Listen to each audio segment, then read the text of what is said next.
Recording. Recording in progress. All right, so welcome to the Town of Richmond's Planning Commission meeting for Wednesday, August the 5th, 2026.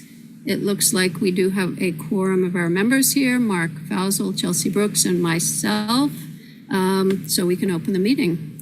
Looks like we have a guest, and we have MMC TV as well, recording. And we have Keith, of course. So welcome, everybody. We'll get started here. Our agenda is going to look pretty familiar to everybody since it's the same agenda that we've been working off, with our main item being to continue the stormwater discussion and hopefully make some forward progress on it. Anybody want to make any comments about the agenda or any comments about things that are not on the agenda? Trevor, you're our one guest, so you can make a comment if you want.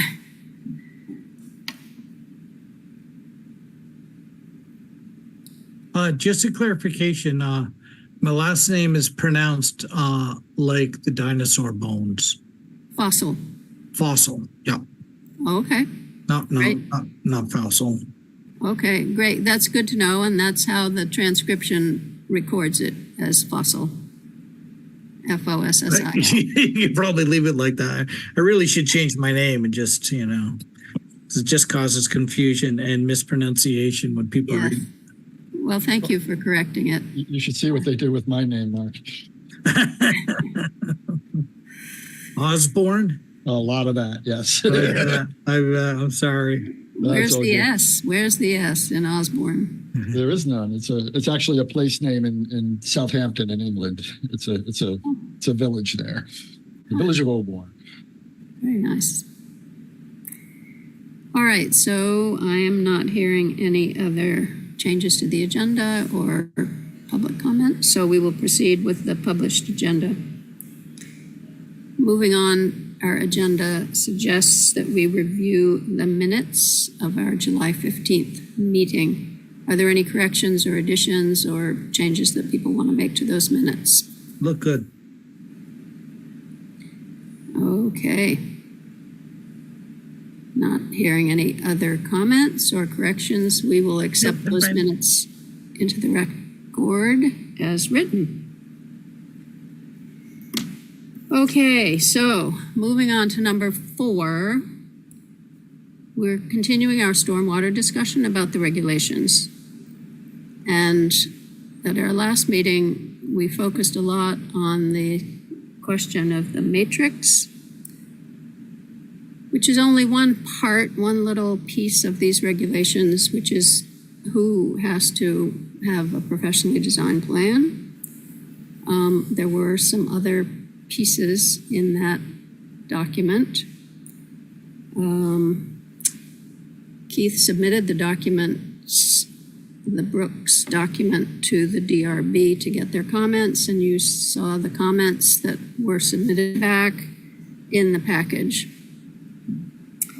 So this week I wanted to try to take a slightly different tack, which is to discuss the framework of the whole document. How is this document going to be presented?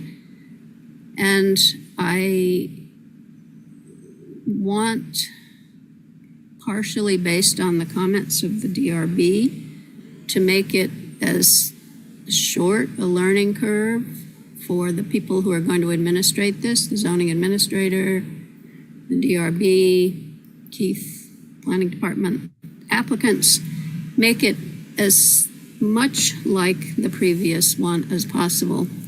I know that Chelsea had wanted to have a whole new squeaky clean document because the rest of the zoning regulations are a hodgepodge, but I think that is more confusing to people, more difficult to understand, so I would like to promote the concept of the documents that are in the package this week as being easier for people to use and to understand. and to be the minimum amount of regulations rather than the maximum amount of regulations. So I think to make progress, we need to talk about the whole picture.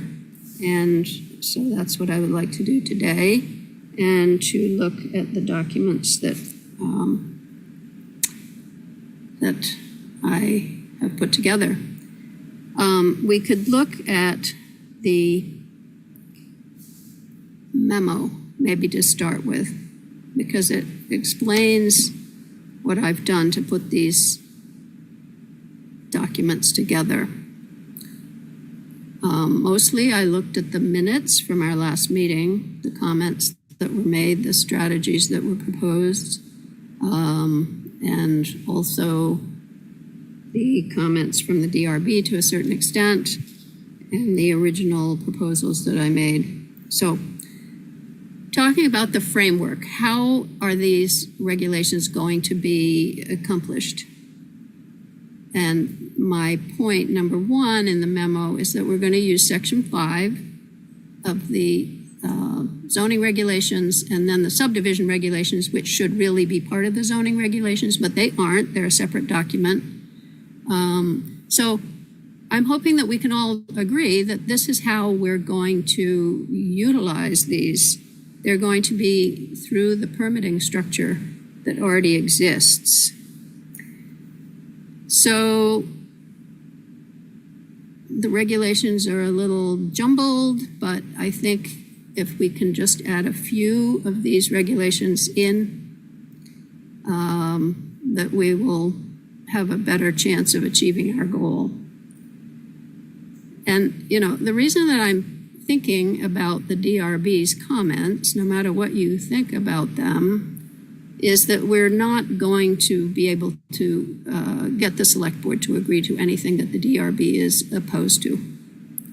So it's just not going to happen. They're going to tell us to go back and work on it some more. So anyway, just a comment. So hopefully we can agree with point number one, that those are the regulations that we're going to use, and we're just going to add what we want into those regulations.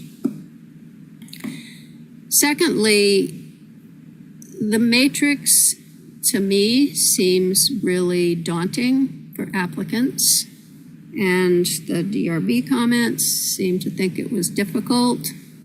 So using that matrix as a basis, I just took the cutoff points. Like if you're working in the matrix and if you get 3 points or more, then you have to have the professionally designed plan. So I just made that item, the 3-point item, the cutoff for a regulation. You either are or aren't, in sync with that regulation.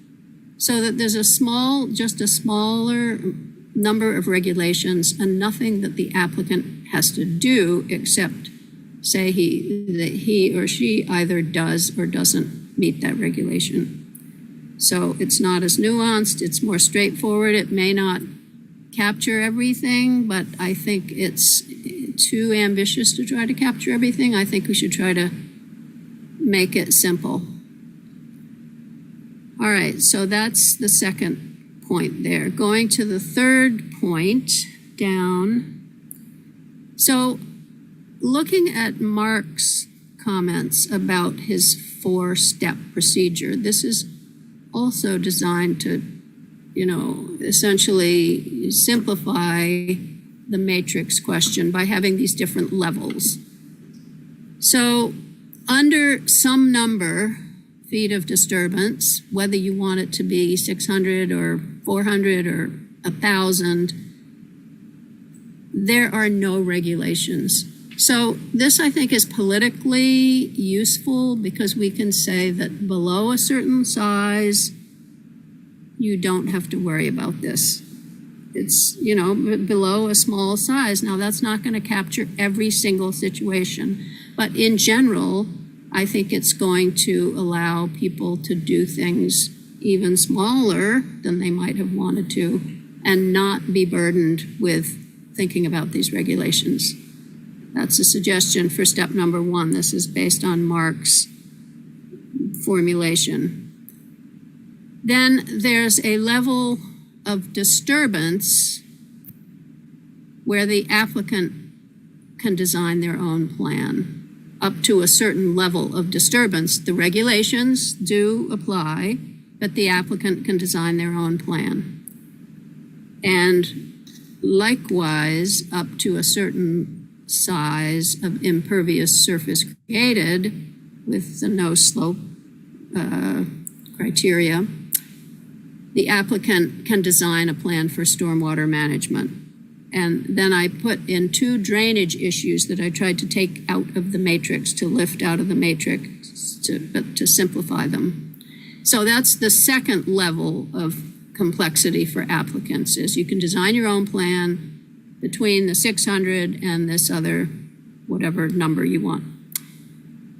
Then you get to a certain size, and a lot of this is relative to size, which is what the state does. It's all about the amount of disturbance. Then you have to have a state plan. So 3A and 3B are the areas where you need a professionally designed plan, but it doesn't necessarily have to go to the DRB if you don't need to go to the DRB for anything else. So that was Mark's third level or step. And then the fourth level is for those areas which are numerous: conditional use, subdivision, PUD. If a site plan is already required by the DRB, you have to have a professionally designed plan, and then you also have DRB review. So that was an attempt to put that, because I thought that was a useful way of looking at it, to make these different steps and to,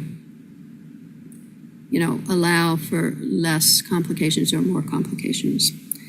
If the exact numbers, if we can decide on the framework and the policy, then the numbers we can alter if people want to do that. All right, so 2 and 3, point 2 and point 3 dealt with the matrix question. So if we continue along on this document that I'm hoping reflects some principles that we can agree on, Section 6.17 is an educational and guidance tool. So people do not have to go to Section 6.17 to understand what it is that they have to do. Either, they only have to use it to help them learn about and put into their thinking these stormwater and erosion prevention policies. But it's a guidance tool. There are no specific standards in there, but, as we know, the particularities are so diverse of different sites. You can't require any one thing overall for every project, because every project is different. So we are hoping that this allows people to think about it, and applicants will have to have read it, but the regulating part is not in 6.17, it's in the permitting process. So, and then number 5 is just that I think this framework allows the DRB and the zoning administrator and planning department to understand better how the regulations fit into their process and to help get buy-in. And you can scroll down a little bit further there, Keith. So, all of the DRB members said this is complex, and, so there's definitely going to need to be some training and some discussion. I mean, one of the comments was, why don't you just stick with the large-scale projects and let the state do it? Well, the whole point of this exercise is that because of the increasing problem with stormwater in particular, we need to think about the small-scale projects. So that will be a whole discussion that we will have to have with the people who are going to administrate these items. So anyway, that is my thinking about looking at a framework for this. So, would people like to discuss this further? I know, Chelsea, you wanted to put it all in section 6.17, but I think that is much more difficult for people to understand how they, as regulators, actually fit into this process. So, but I'll entertain comments.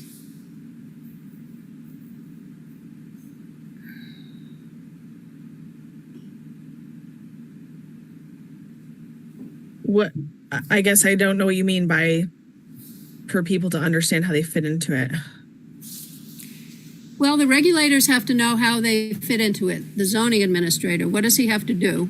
What does he have to, is there something different about the permit? There is something different about the permit. There are going to be these new requirements in the permit that relate to erosion prevention and stormwater. So when the zoning administrator is looking through the zoning permit section 5, there are a list of things that are needed to get a zoning permit for the plan and for the site plan if it's needed. There's a list of things that are needed. So what we've done is we have just added the fact that you have to have the erosion prevention and you have to have the stormwater.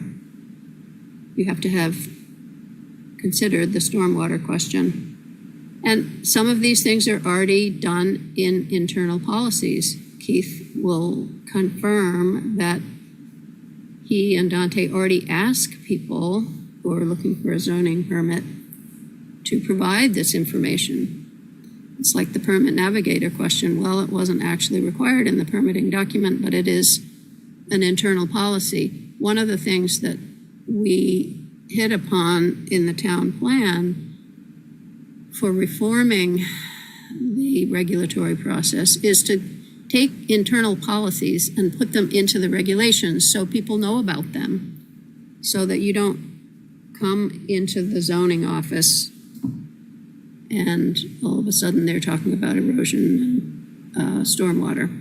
But it's on the permit so that you can see it.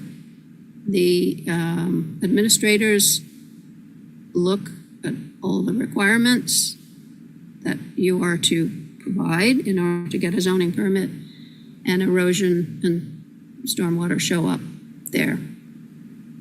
So that's basically what I mean when you're doing a site plan. If you're doing a site plan, you need to put on the site plan what you're going to do. It shows that you have looked at section 6.17 or the handbooks and that you have picked out some of those items. There's still going to be some decision making on the part of the administrators because it is complex and each site is different, and you're never going to be able to make requirements, I don't believe, that fit every single situation. So there will still be some decision making, but you are required to show a plan and you are required to look at section 6.17 and think about what you want to do. And there are going to be different things that are going to be okay. I do want to clarify real quick that we do have promulgated that the permit navigator is to be submitted with each permit. So that's already in the RZR. Currently, yes. Well, So that's a requirement. except it's different language. It talks about, it doesn't refer to the permit navigator, but it refers to The A&R. ANR's, information from ANR about what permits are required. So, yeah, anyway. So we just changed that language to permit navigator, and that's good that it's already in there. The requirements for erosion and sedimentation and stormwater are not mentioned. No. So, this is one of Keith's main concerns, is to get the authority, the authorization for those things into the document, into our document.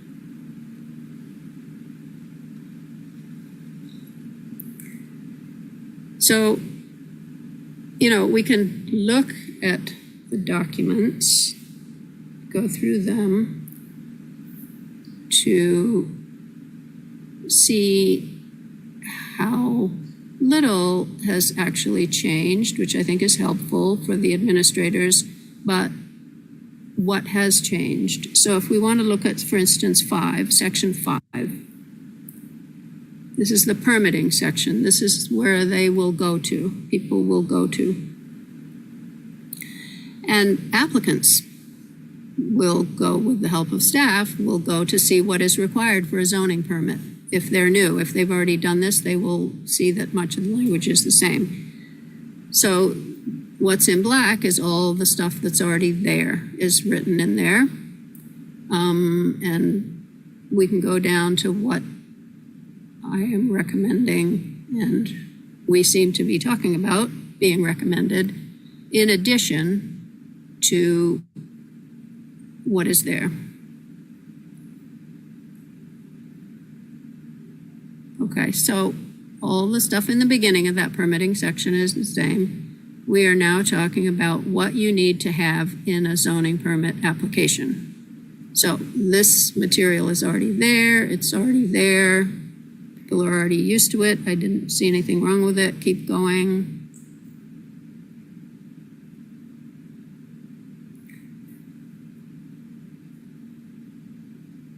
I did suggest that we do not allow the DRB to waive certain things like the site plan, but anyway, okay. All right, so the application requirements. Every zoning permit application needs to have a site plan. It does not have to have a site plan review. This is, one of those things, Chelsea, that I would agree is very muddled and confusing about the current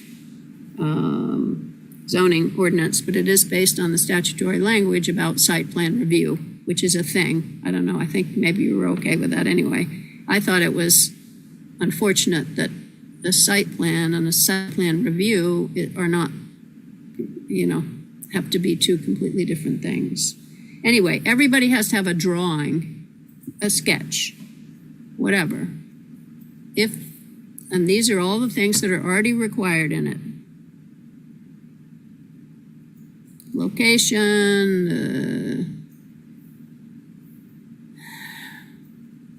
permits, any other permits, if it's in another district. So those things are all still required. State permits, if you need a state permit, they're required, and we did change it to Vermont Permit Navigator form. I don't know, maybe we didn't change it. Maybe that was already in there like that, Keith, I don't know. Thanks. I'm looking at it right now and I don't see it. It just says, contact the regional permit specialist. Okay. All right, so we're going with the Vermont Permit Navigator. So this line here could probably go. Whoops. I am so sorry. This last line here could probably go. What, starting? The applicant should contact right here. Oh, the regional permit specialist? Yeah. Okay. Well, that would be fine if that goes. And it does mention the construction and operational permits. If they are needed them, the applicant is responsible for getting those. It doesn't say you have to have them to get your local permit, because we can't really say that, but the applicant is responsible for it.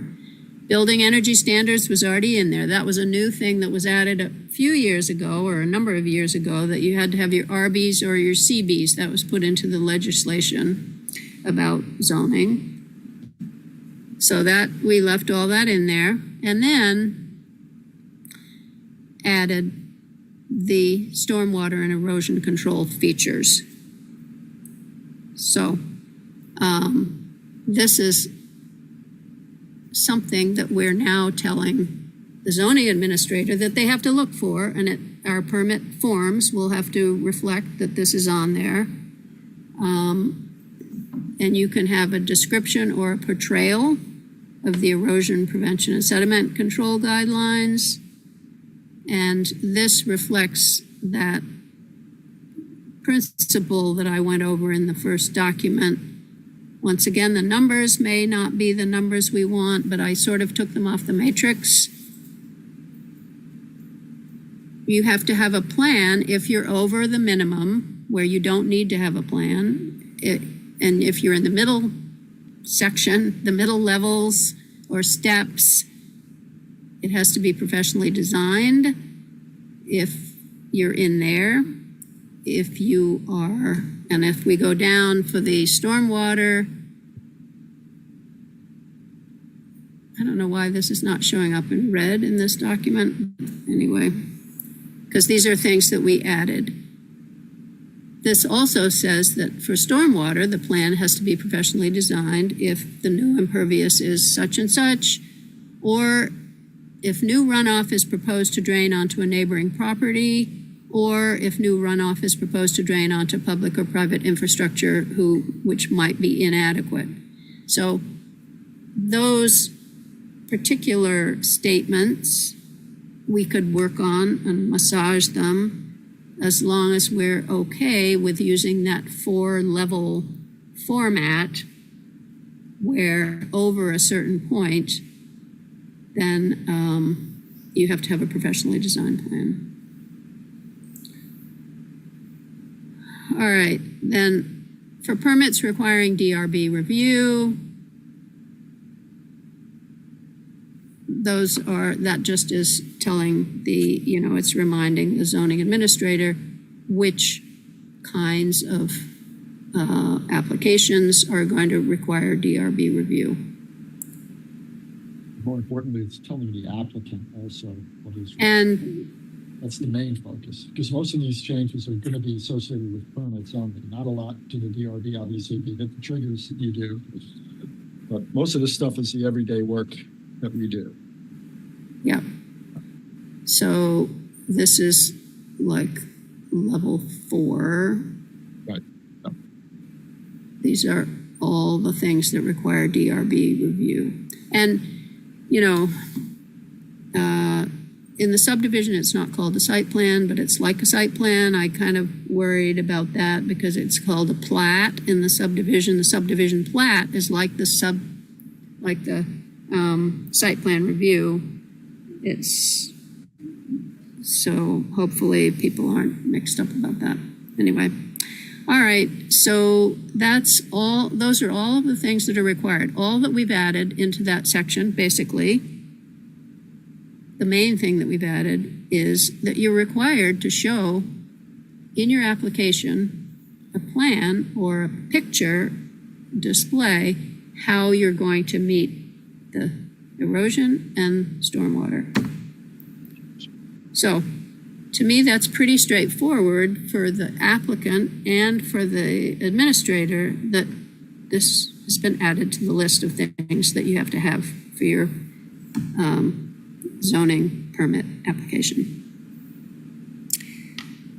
All right, any comments about that or questions? I mean, can anybody see any different way that it's going to be easy for people to understand what exactly it is that they're supposed to do?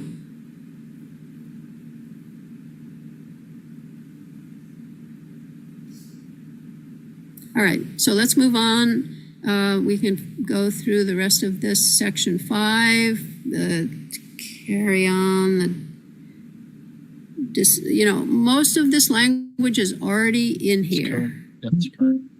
So process after the permit is issued, this is procedural, but that's okay. People are used to looking at this kind of thing. That's by recording. Keep going, the permit, effective dates, misrepresentations, that was added by this board a while back. We did add in this section the language about critical permit conditions, which we have been advised we need to have in our zoning regulations, and we use the critical permit condition language in place of the master development plan. which was problematic. Nobody knew what it guaranteed, and it guarantees nothing because you can change it at any time. So the critical permit conditions is a little more of a legal barrier. So what this is going to do, this is going to give the DRB something else to do, which is to decide if something is a critical permit condition. Is this something a condition that is to be fulfilled that gives a basis for approval of this, that the zoning permit or the DRB review would not be approved without this. So it's going to make it harder to amend it. It's not going to be impossible to amend, but it's going to make it harder to amend. Go through the test.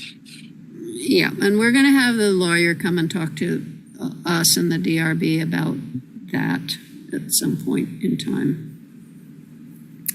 We did that work when we talked about the master development plan. Certificate of occupancy, the only thing that we added here was scrolling on down.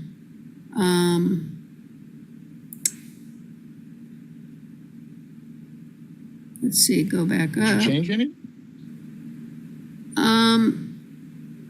Did you touch Yes. this one, did you? Wait, I think C, there's a C. A- C, right there. Okay, sorry. So we added, I don't know why 5, these 3. aren't showing up in red, but proposed long-term, it's probably getting one program into another program. Anyway. So what we have added is proposed long-term stormwater management features are in place and erosion control measures have been discontinued following site stabilization. So There it that's is. all right. So this is where Sorry, they're folks. showing up in red. Dun, dun, dun, dun, dun.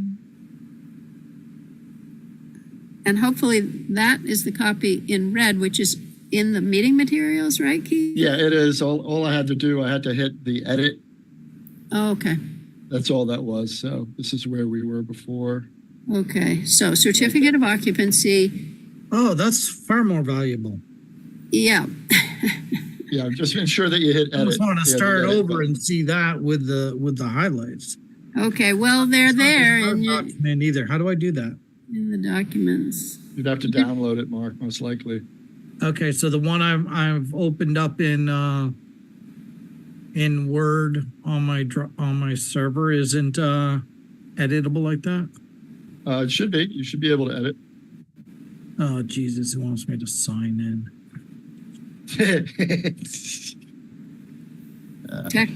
Technological challenges. Yeah, this.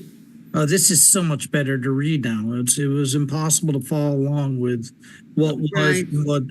what's new. Right. Till I Yeah, have this. Totally. Well, that's why I did it in red, and it just didn't get through. So, are you seeing it now I with the can red? see it now on my copy. Yeah, I don't know Okay. how I logged in. It did it for me, which terrifies me. But Huh. So anyway, what we added was a condition of a CO. So who's ever giving out the COs, which is going to be the zoning administrator, who should be checking to make sure that all the conditions, if the DRB has put conditions on an approval, should be checking to see that those conditions are fulfilled, and also that whatever was proposed for stormwater management has been done, and also the erosion control measures like the silt fence and stuff have been removed because they sometimes aren't.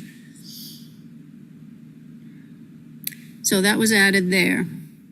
All right, so continuing on, and we can go back and look at the beginning and if you want in a minute, but okay, so subdivision review.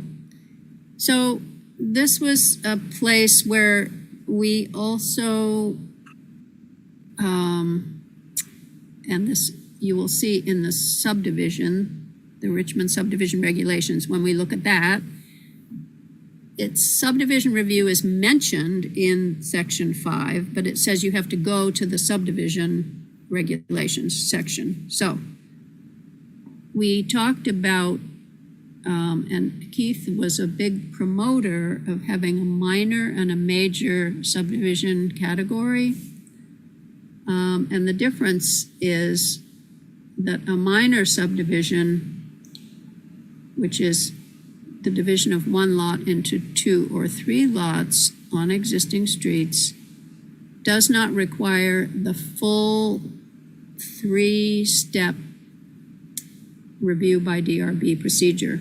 Sketch, which is not totally required, but recommended, sketch, preliminary, and final, which takes up, I guess, a lot of the time. I don't know, Keith, you can talk about this. It seemed like it kind of fit in with our trying to give people whose projects were small not as much to do. Do you want to talk about it, Keith? Yeah, I mean, just in the sense of, it's typically a small landowner that's going to do a small or a minor subdivision. And to run them through the whole process seems a bit overburdened. This is a decision the commission's going to have to make. Are you okay with a minor being 2 lots? It can only be 2 lots. It can't be less than 2 lots. It's not a subdivision if it's less than 2 lots. So does a 2-lot subdivision, would that be good for a minor? Would a 2 or 3 lot subdivision be good for a minor? Which would you go directly to final? It doesn't mean that they're going to get an approval that night. They could if everything is checked off. But if you have a more complicated one, obviously one that requires rural road standards and the like, you're going to want to go through a major subdivision, which would give you the option of going through sketch, preliminary, and final. Regardless of what the subdivision is, those rules still apply. I mean, you have to have a professionally designed plan. You have to have a survey. You have to have, it's probably going to be dropped down to a 10-year storm from a 25-year storm, but you got to account for that also. That's basically what I'm thinking in that regard. So obviously you could hit these little bubbles. It's Virginia and I going back and forth, just kind of our thinking. You can add to this also with everybody else's thinking if need be. So that's the long and the short of it. And this is something that is in other people's land development regulations, other towns' land development regulations, so as not to overburden the DRB with the smaller projects. And another thing that we have suggested in this document is that as many as possible of the conditions that the DRB might put on an application for subdivision should be reflected in the approval of the preliminary plan, which is the plan that there's a hearing and everything with the preliminary plan. Any recommendations that the DR makes should go there instead of waiting until the final and then having a lot of conditions, which then will, if it's approved with a lot of conditions, then they will have to be checked at the certificate of occupancy, which is probably not the best way to do it. You should try to get all the conditions out of the way with the preliminary. So with the minor, it's expected that there won't be a lot of conditions placed on it. There may be some, but they're not going to be as many, right, Keith, presumably, as with a major, where there may be more conditions that are going to have to be discussed at the preliminary. Right. The sausage is made at preliminary. Preliminary should be, everything should be discussed at preliminary and should be finalized and settled. And then when you go to final, everything that was settled at preliminary, there should be 0 changes going to final. And final should be perfunctory if everything is done right. So that's the way I've been trained, and that's the way I've always operated. Here it's a little different. This DRB doesn't have a problem putting conditions on final subdivision approvals, which is, but jaw dropping. Why? You need trees. You need extra trees here. That should not be on a final subdivision decision. That should have been on a preliminary decision. Case in point would have been Browns Court, the most recent subdivision at Browns Court. They put as a condition of approval 15 trees, 6 feet high. Well, that should have been done at preliminary. That's my point. So, And the, the point of having a sketch plan or a meeting with the zoning administrator, this is one of the things that is the job of the zoning administrator is when the zoning application comes and it's going to be a minor, like with 2 lots, the zoning administrator is going to need to see if there are going to be a lot of conditions, if it's very problematic somehow.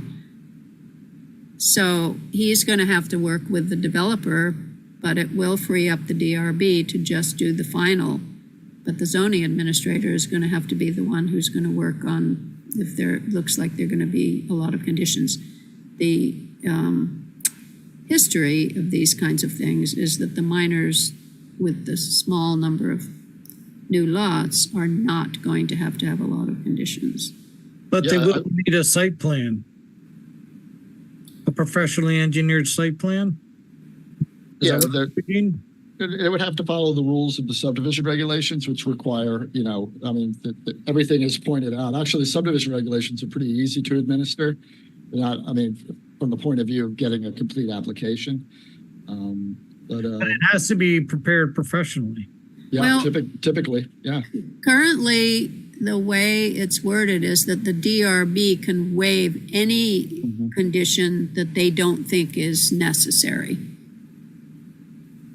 So we did hear earlier from David Sunshine, who said he thought they should all be professionally designed if they were coming to the DRB. They should all be professionally designed. So, if you want to keep it straightforward, you would say anything, which is what we're suggesting here. Anything that goes to the DRB has to have a professionally designed plan. And the DRB shouldn't really be able to waive it for a good cause, is what it says. Now, talk Right. about a subjective interpretation. What does that mean? For good cause. They don't want to do it. Is that a good cause? Or, We're doing away with administratively created lots completely. I'd The like only to. thing that a zoning administrator can approve is a boundary adjustment. Correct. or And so then if you are just doing even a single lot subdivision, you're parsing it off and it's all very straightforward and there's lots of rooms and plenty of setback. They still have to get an engineered, designed site plan. Yes, an engineer design, for the plat, yes. You have to design the stormwater to, potentially a 10-year storm. Right now, it's a 25-year storm. So obviously, you're going to need a professional for that. Erosion and sedimentation control plan also. yeah, one of the problems with section 2.6, which is the administratively approved subdivisions, Yeah. it's for 25 acres or more. Why 25 acres? What if it's 20 acres? That's very arbitrary, kind of a very arbitrary Yes. situation. So the idea was to kind of compromise by making it less burdensome, by having less of the DRB procedure, but still more having burdensome it because you approved. have to have it professionally engineered. Yeah, you do. It's regardless. not less burdensome. This is more burdensome than what we had previously. Well, But less arbitrary. Yes, I'll give you that. But, and I'm not crazy about it, whatever the DRB decides to waive as a condition of the zoning regs. But I wonder if, the reason why it's 25 acres is because chances are if you've got 25 acres and you're doing a subdivision, there's a really good chance you're not going to be messing with anybody else's life on a big lot like that. Yeah, I would say that's probably the impetus of it, Mark. I would agree. Although one of the things that one of the DRB members mentioned was, we don't have anything that if you're going to take 10 acres of land and cut down all the trees, it's probably going to be an erosion problem. We don't have anything like that. So, maybe Right. we need That's to a know good if you have 25 acres and you're going to cut down all the trees. But a professional engineered site plan doesn't mean they're not going to be able to do that. That's a wholly different No, but you're going to have to Determination. have a professionally engineered site plan to deal with the erosion from cutting down the trees on 25 acres. Because otherwise you're going to have a super erosion problem. Or maybe it's a slope of 15% and you're cutting down all the trees. Don't we want a professionally does it designed define- site plan? Yeah, where does it define what the components of the site plan must include? It's in the subregs. Well, for a subdivision, Right. it's under the plat, the subdivision plat requirements. Where am I going to find that? Well, In the we'll go over that, current yeah. zoning regs. It's in the subdivision regulations. If it's a subdivision, it will be in subdivision regulations. We've had to duplicate a lot of this stuff into both the subdivision regulations and the zoning regulations because they're split unnecessarily. They're not land development. I don't know. So, Only go. I just searched the subdivision regs. The current one is 2009, which surprises me. We haven't changed anything in Yep. 17 years, but no, it needs work. but the only thing that references site plan is a complete application must include site plans. Right, and then they Tell tick me off what a what. site plan has to assess. Yeah, well, then you go down and read the section a little bit farther. It tells you all the design requirements that's needed.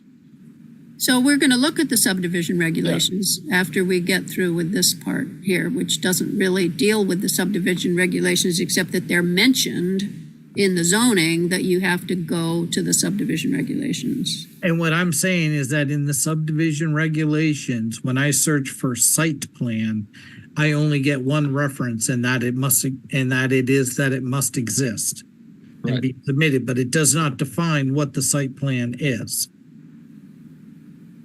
But So it's what I the find what a plat. site plan is, if we're going to make everybody do it because it's going to have value, I have to have some sort of understanding of what it actually is that we're getting the benefit of mandating a site plan. If there's no classification of a site plan, does the state have a Well, there, fine characteristics of what a site plan must constitute? Yeah, I mean, I could draw a map with a crayon and say, well, that's my site plan. no, look at Article 3. You look at Article 3 of the subregs, it tells you exactly what you need on the site plan, which is basically Article replaced 3. with the word plat. It's called a plat in the subdivision regs, which we could explain is the same thing as the site plan. That's good to know because I would not have known that myself. Right. Well, it's, kind of ridiculous, but it's the way these regulations are not combined into a single land use development. So a regulation. plat is a site plan. Right. basically. Exactly. And the subdivision regulations just say you have to have a plat, you need all these things, and you have to have a plan, and you need all these things. In the zoning regulation, for the other things that need DRB review, like conditional use, PUD, you have to have a site plan review and a plan. So they amount to the same thing. I don't want to get too ahead of ourselves. I mean, I'm looking at 5.4 that is up in the screen now. The two salient points are that I'd like the commission to chew on. Are you okay with major and minor and how that's set out? And also, to me, the big thing here is I want to get rid of the administratively created lots. I mean, that I'm is, sorry, what's that? I would like to get rid of the administratively created lots. Section 2.6. Right. Okay. I really, the few that I've done, they're a challenge to say the least. And we can't provide waivers. We can't provide conditions. It has to follow every single point in the subdivision plans to the best of our abilities, or best of the applicant's abilities. So having a professionally designed plat. You would still need it. You would, everything will that, resolve all those issues. yeah, everything that the DRB requires for a subdivision, we require for administrative subdivision at the permitting level. or Yeah. out of our office. Well, that's difficult. So we don't have the ability to make waivers. We're not allowed to do that. So it Or has to make be, conditions or make either. conditions, exactly. So Or have a public hearing. that's why I want to About get rid your of it. neighbors. That's a huge part of it too. That's a huge part of it. All it is a Z card. Okay. So I don't like it. Even with 25 acres, your neighbors are going to come and have a problem with it later, but there's been no public hearing. Yeah, that's one of the salient issues with the administratively Yeah. created All lots. right. I'm on board with that. You can think about it anyway. Chelsea, yeah.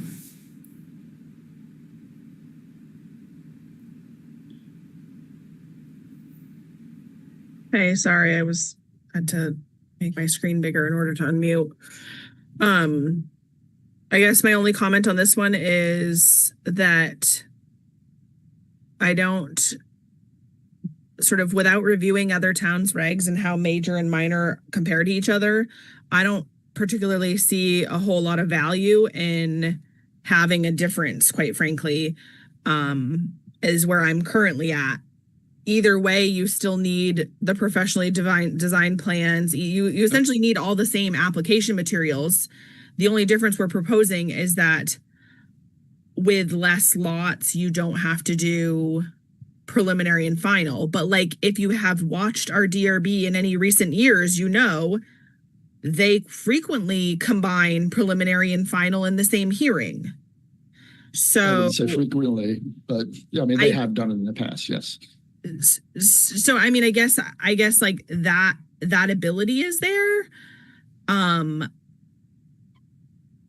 Blanket saying that any 2 to 3 lot subdivision wouldn't require, or like wouldn't even consider preliminary and final, just feels like sort of putting a one size fits all on, as we've discussed, things are different. And the example Keith just used on Brown's Court, if this was in place before that development had happened, it would have been a quote minor subdivision and one review, and that's it, bing bang boom.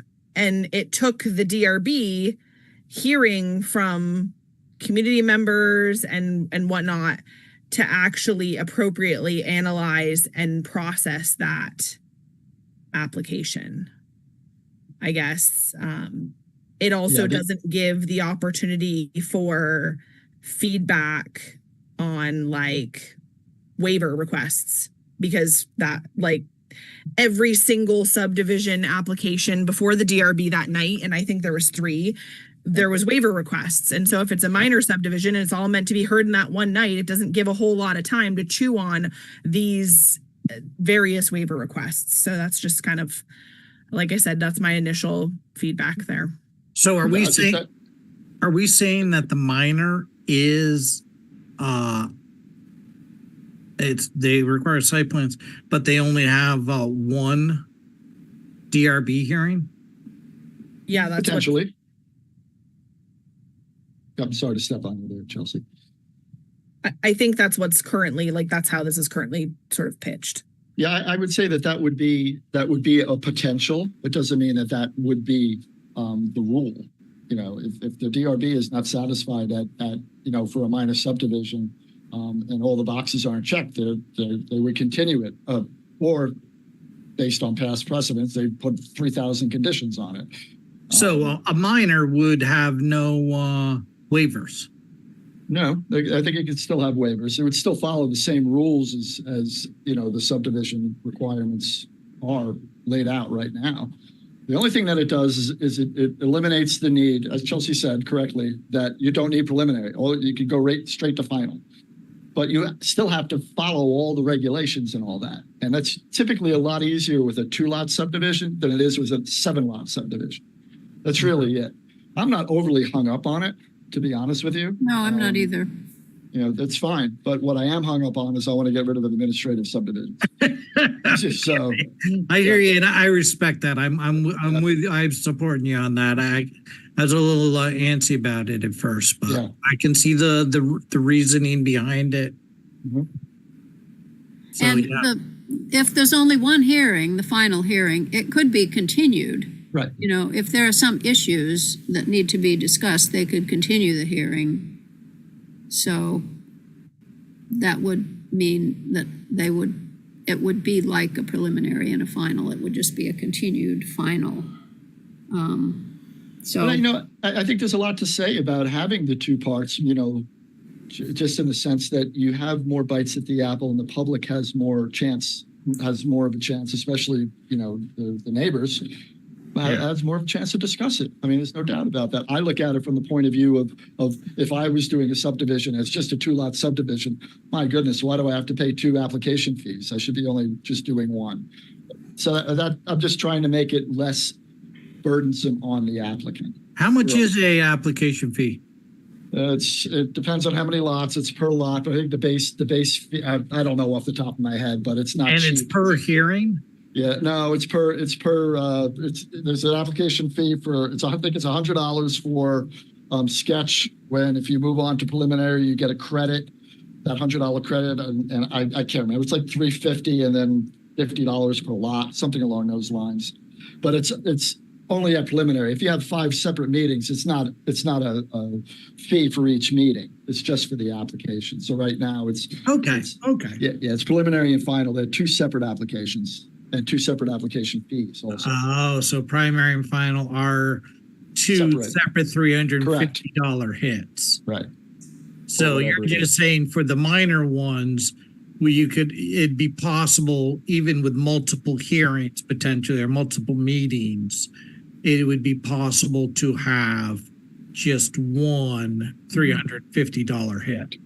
You got it.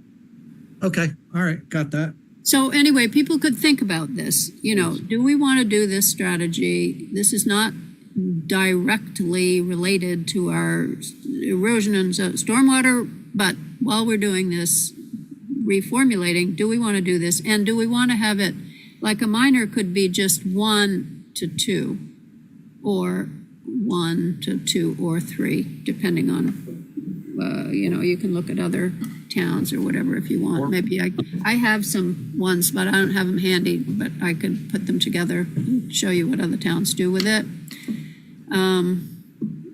I don't know. I mean, I guess I don't quite know the answer to this either, but so The easy answer is to get rid of it and send all subdivisions to the DRB. right. That's it. I mean, that's the cleanest way to do it. The way it is now, and if they're, it is a point that the applications each have to be done separately, and there's another $350. So that would be something that would be a benefit to applicants if we did it, since we may feel that we're making things harder for applicants by even having anything about stormwater and erosion control in the regulations. There is a sense in which we are making things difficult for people, but the problem is it's difficult to not have them. That's making it difficult. It's detrimental to not have them. Correct. So yes, Right. it is more difficult, but it's also more difficult to have a site plan than to just go willy-nilly on subdivision. Yes, Right. it is more difficult, but there's a reason why we have site plans. Right. There's a reason why we should have stormwater, and I'm sorry, Right. the DRB doesn't like stormwater control or, the complications of it. Right. Oh, we have to talk to them about that.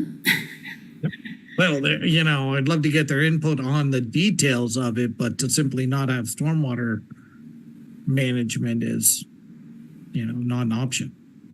Yeah. Well, they're used to just having it be at the state level for the really big projects. So that's just what they're used to. And, that's what we're trying to get away from.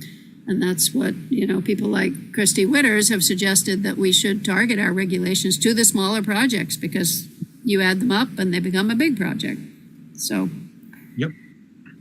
All right. So anyway, now in this permitting section 5, we get to site plan review. And we are reminded once again, I understand this is repetitive, but site plan review is required for conditional use, subdivision, PUD, and the permitted uses with the exception of the following. And in the tenure of Revi Venkataraman, we added a few things to also reduce the burden on the DRB, to make them be able to be more efficient. We added a couple of things a few years ago, like personal services. I think we added Multifamily 4-unit, multifamily 4 units. which I wasn't crazy about, but Right, yeah.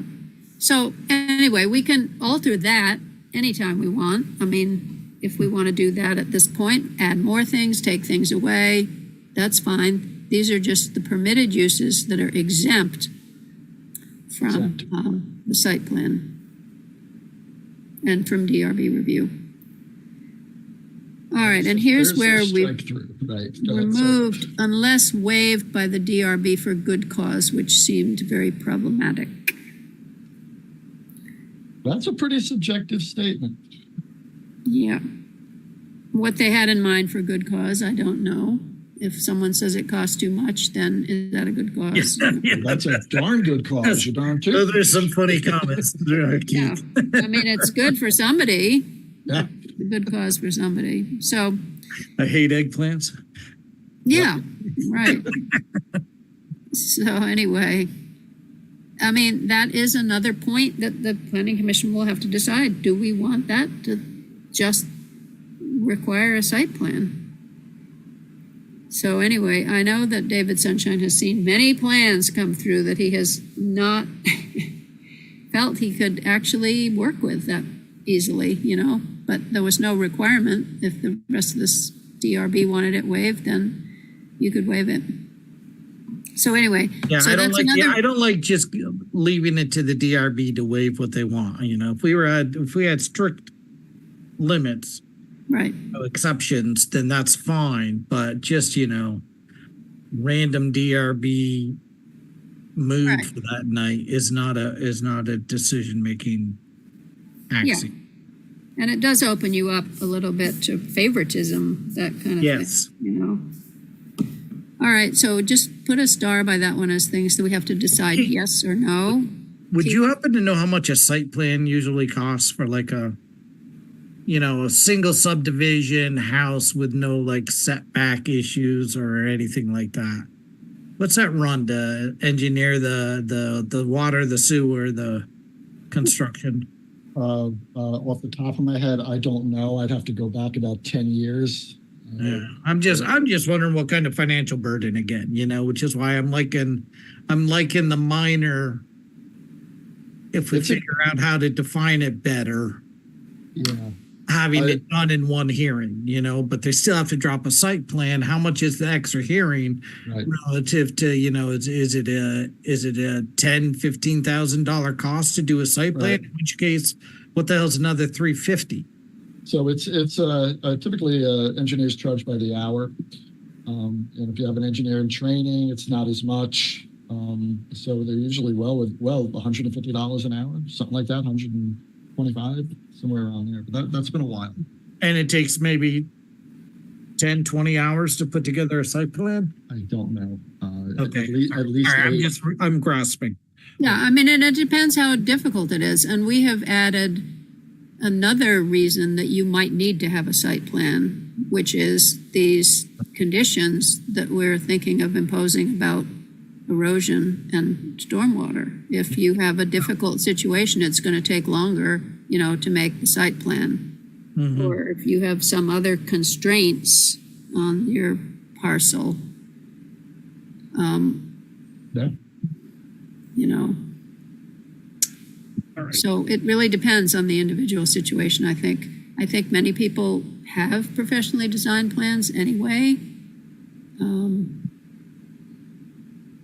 because they don't necessarily feel competent to design their own site plans. So anyway, maybe we can find that information out by asking our friendly engineer friends how much it costs.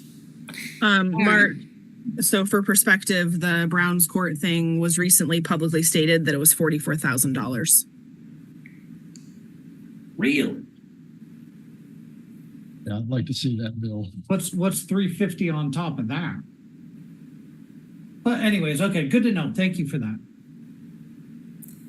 Yeah, and I mean, part of it, that particular case, the DRB required they required it to be engineered for the 25-year storm at the first hearing. At the second hearing, the engineer said, I wasn't at that hearing, I want to ask for a waiver. And the DRB said, no, we've already decided that you have to do this anyway.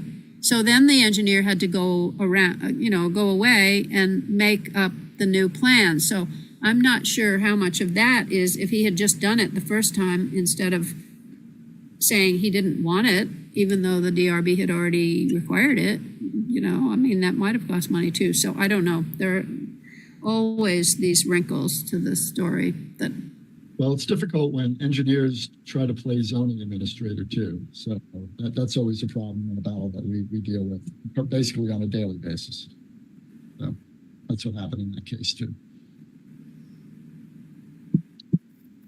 All right, so we can try to find that out. So that's this section, the subdivision review section, which is very short because the whole subdivision regs is going to be talked about in a little bit. Can I ask a question? Sure. What's the difference between a variance and a waiver? Well, the variance is something is a 5-step process you have to go through where you have to satisfy certain requirements. And a waiver is probably subjective, to be honest with you, Chelsea. But it has to have good reason behind it.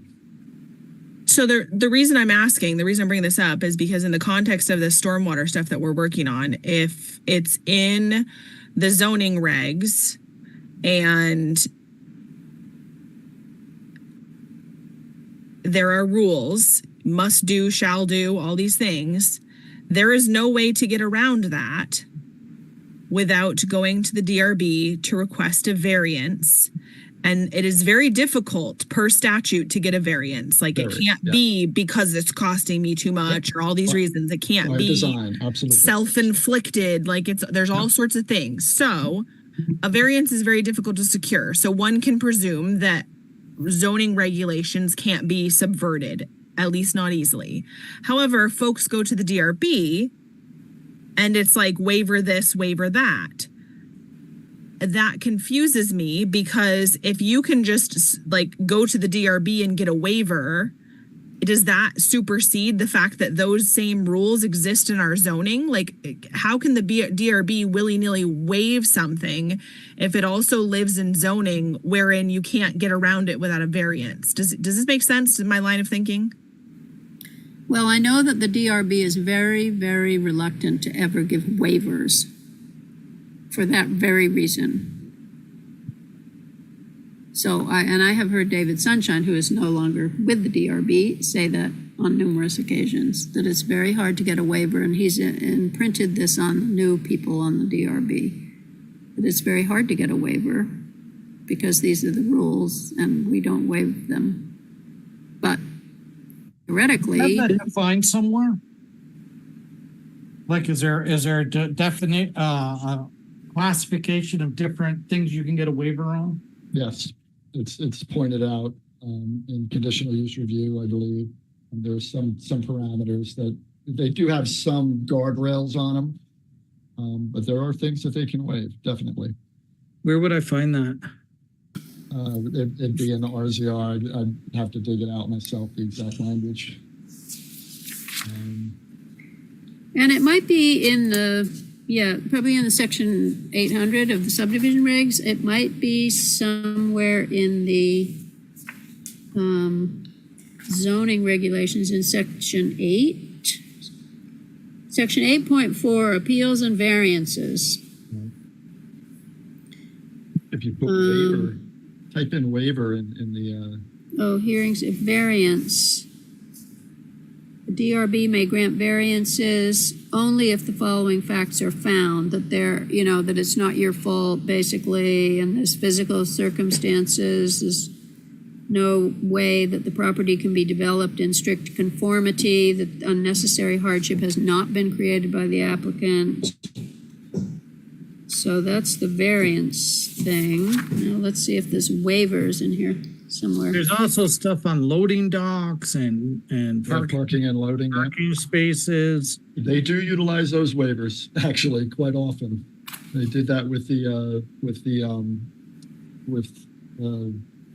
good Lord, Brown's Court parking lot. They waived the stormwater requirements for that. Oh, the pickleball courts? Yes, they waived the stormwater requirements for that. Yeah. Which I thought was a little odd. I guess therein lies my question, right? Like Yeah. if things are being worked on and if the goal is like conformity and clarity and consistency,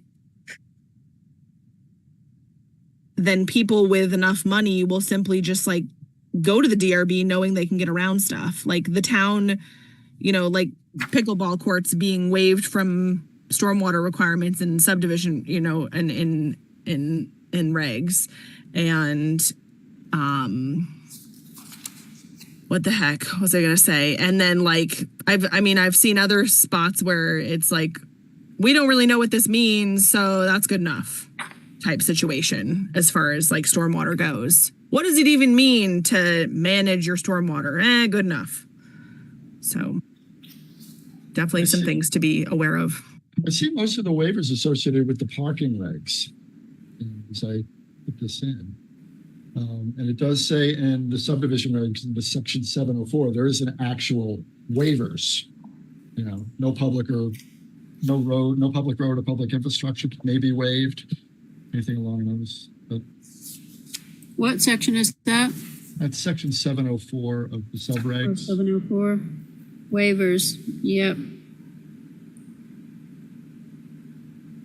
So overall, they don't grant a lot of waivers. They do. I've seen it on the parking. They did it there. They did it for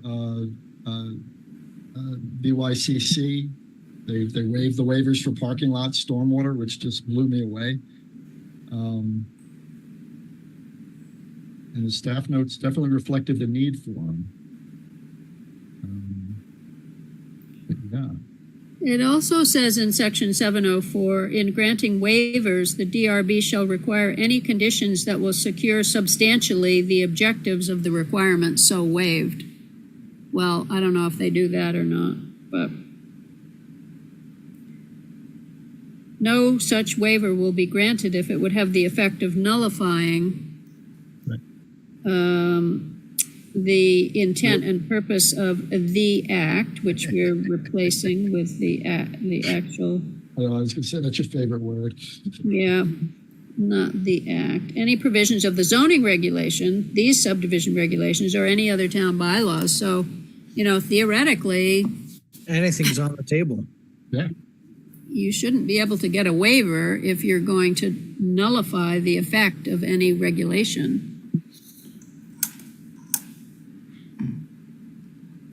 Sunset. But anyway, the whole waiver question is a problem. Well, you do have to have some ability to grant waivers. There are extenuating circumstances, and you're not going to be able to capture all of that. So I think, it is a good tool, but it's only a good tool if it's wielded by a DRB that is well educated and knows the rules. Honestly. Yeah. And understands that it can't, nullify any other regulation. I know, but how do you nullify is a strong word. You're not nullifying it, but you are impeding it with any waiver. So where do you actually go to the point of a nullification? That's some loosey-goosey language I hadn't really thought about probably in a long time. Yeah, well, this is something that is going to come up in terms of these erosion and stormwater regulations for sure. People are going to want to waive them. Yeah. Yep, the ones that go really to the on the table. The regs read that pretty much everything is on the table. Well, it's kind of the beauty if we promulgate whatever we promulgate for stormwater at the permitting phase. that doesn't require site plan review or any DRB reviews, we can't grant waivers. So, Dante can't grant a waiver. So Right. that's one thing that I'd really like to get, LID and first flush and whatever you guys want to do. Then that's like, we can't grant the waiver. You have to show this. And then over time, it becomes systemic, which is what you want in a positive sense, not in a negative sense. Yeah. And a lot of this is education. Good Lord. Yeah, that's where we're at with this. It's new as a regulation. I feel like I'm going to school tonight. Yeah. All right. So I haven't had to think about these guys and this stuff in a while. It seems like, to this minutia and interconnectedness. right. So these, what are these called? This section is the factors that the DRB is supposed to consider. Application requirements, keep going down to, wait, don't go past the name of this section. What is the name of this section? Conditions of approval for the site plan review. So now this is only for site plans that are not applicant developed. These are for professionally designed site plans because they're for the ones for the DRB review. If we require that they all be professionally designed, these are things that they have to consider. And, this is another one of those sections where some of them are like recommendations and some of them are like standards. It's kind of, but it does talk about all the different things that the DRB is supposed to be thinking about. And we are just adding to that list that they are supposed to be thinking about erosion and stormwater. If you continue down now a little bit, there's about thinking about pedestrians and thinking about landscaping and thinking about screening and lighting and signs. And they're also supposed to be thinking about stormwater management and erosion control. So the DRB needs to evaluate compliance with the guidance in section 6.17. And there's no specific thing that they have to require because all sites are different. They just have to look at section 6.17 and see, are they complying with these things? And these are things that they should be thinking about. Now, I know that I understand the DRB doesn't want to think about these things. They just want it to be this or that you can do this, you can't do that. They want it to be very specific. But there's no way to make it exactly specific for all situations. So this is their job, is to consider these things and to consider whether it meets the requirements of abiding by section 6.17. Chelsea.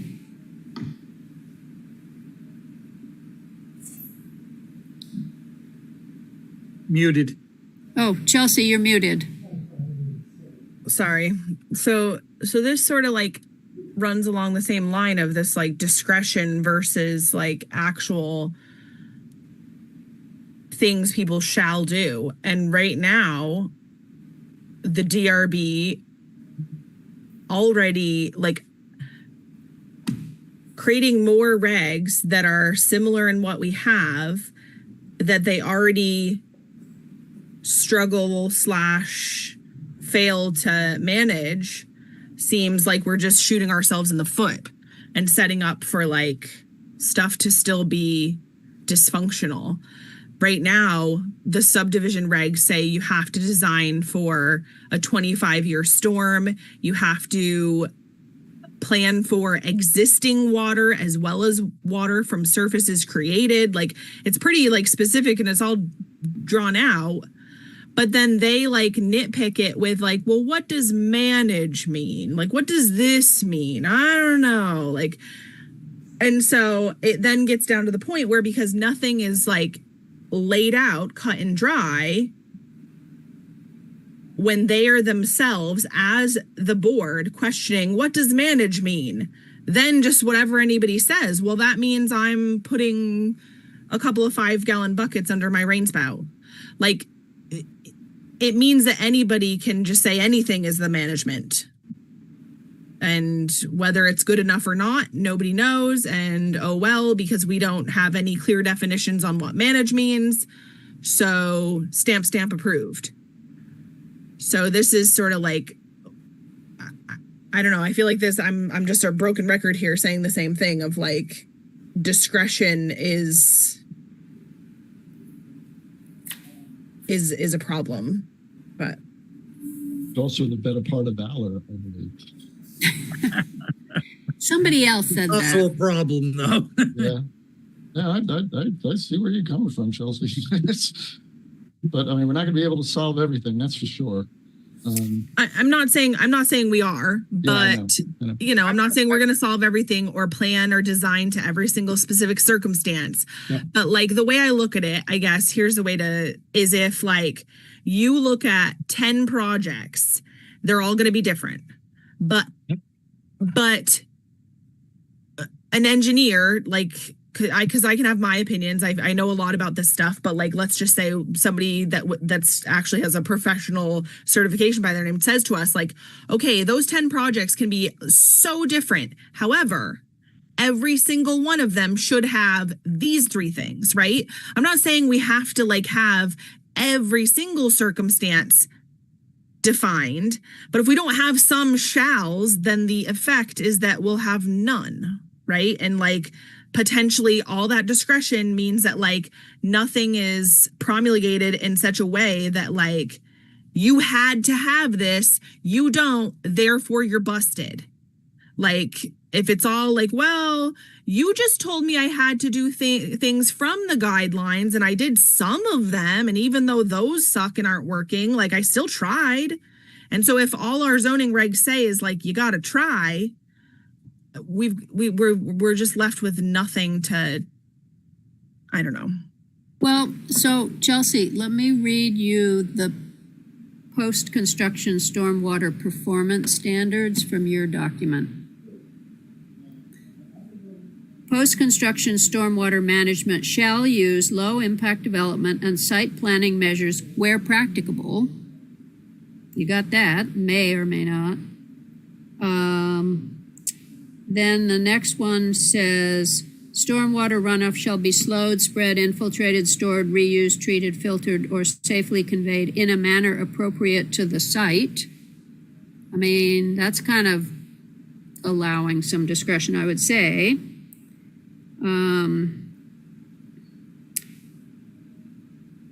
Post-construction stormwater management may include treatment or management of existing impervious surfaces on the same lot or project site where the applicant demonstrates that the existing impervious surface is currently untreated or inadequately managed. I mean, so even where I'm assuming that you and Trevor tried to make some very specific things as requirements with shalls, there's still this ability to do it or not. It shall be managed where practicable. You know what I mean? You could say, well, it's like for good cause, we're going to waive this. It's just very difficult to require these absolutely. Trevor, you have your hand up. Can you hear me? I don't know. Yes. Okay. So that document, I would say, is not anywhere close to being anything that I actually would have wanted or would be close to a even rough draft of what I would say should even have been shared with the DRB. That was just like the second revision, like the first revision of the document that I just sort of put a whole bunch of things in together to just for you as a planning commission to consider and see what you thought about it. So like none of that was worded in a way like, oh, this is what I want or what Chelsea wanted. I wrote the thing entirely by myself. For the most, like Chelsea had very little to do with that. So I wouldn't use any of the language in that as like an example of like what was deficient and what we came up with or I came up with. I just made that as an example of what could be done, things to think about. What do you want to handle? How do you want to do this? I wouldn't really even use, I don't know, like I feel like that this misses the point of the rules should be clear and like say what people need to do and not just refer to guidelines necessarily. Thanks. Yeah, well, I think it's going to be almost impossible to get any buy-in for making shall statements about stormwater management that the DRB is going to feel like they can require of developers. I don't know, Keith, what do you think? The wording has to be clear. And to Trevor's point, we knew that those were rough. Those were rough drafts and everything. The purpose of me sending that to them was to get comment because they had not given any comments on the previous ones that Virginia and I promulgated to begin with. So they looked at both of those. But I don't know if I'm answering your question, Virginia, at all, to be honest with you. Yeah, I'm not sure what Trevor was referring to. What shells and did he draft? In that document, in Trevor's document 6.17.10, post-construction stormwater performance standards. New impervious surface and altered drainage shall be managed to prevent increased erosion, flooding, sedimentation, concentrated runoff, drainage impacts, damage to neighboring properties, damage to public roads or infrastructure, and adverse impacts. So, Trevor, how would you have written that as a requirement, as an actual shall that would cover all situations in which it might occur? So Trevor's going to talk right now, but before he does, I just want to jump in here and say that the DRB is literally asking us for this. I find it interesting that there's this perspective that they're not going to do it. They're not going to like it if you have shalls and things they have to do. They literally said it. I can pull the meetings. When discussing stormwater specifically, which I'm not even talking about other things the DRB has to look at and deal with. I'm not talking about parking. I'm not talking about anything. I'm talking about recently when they talked about stormwater, they were saying what does manage even mean? We really need to talk to the planning commission because we want these regs to be cut and dry. They are asking for less discretion. That is my perception, even in some of this feedback from them. If you filter out the feedback that is, whoa, this is a lot and it's complicated, you can see there's also this things should be clear. And to me, clear means less discretion. So sorry to cut off Trevor, but go ahead. That's okay. I also missed 20 minutes of this conversation because I had to go pick a kid up from work. But I don't really write things on the fly, so I'd have to actually write it out. But there's ways that you would write out what the post management would be, and it'd be easiest to specify what is the target that you want to control, which might be 1 inch of rain that you would be able to hold for some period of time, and then have it slowly drain out, and you just base that off of square footage, and then you create containment for that on site, and then that's the simplest way to handle I'd say post stormwater management.